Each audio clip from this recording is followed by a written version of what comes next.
Nakaredy na ang evacuation center sa San Fernando, La Union sakaling humagupit ang bagyong Falcon. Ang problema, malapit lang din ito sa dagat. Saksi si Micaela Papa. Kahit maituturing na danger zone ang tirahan ng pamilya Ordonio, hindi nila iniinda ang buhay bakwit. Pangalawang tahanan na raw sa kanila ang kalapit na P. Ortega Gymnasium dahil maraming beses na silang lumikas dito, tulad noong bagyong Egay. Hindi naman naabot ng tubig dyan. Pag lumakas ng bagyo dito, pupunta kami doon sa City Hall.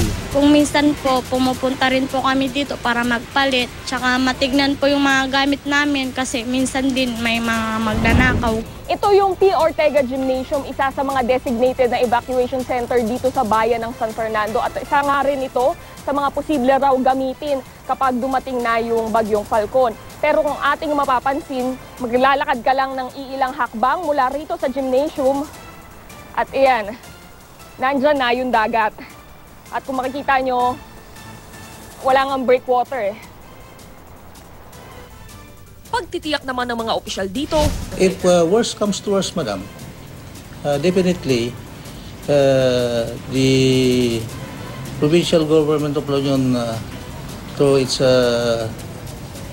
through our governor, siya po ang magbibigay ng directive na i-utilize na lang po itong bagong evacuation center sa Capitol. ako si Micaela Papa, ang inyong saksi.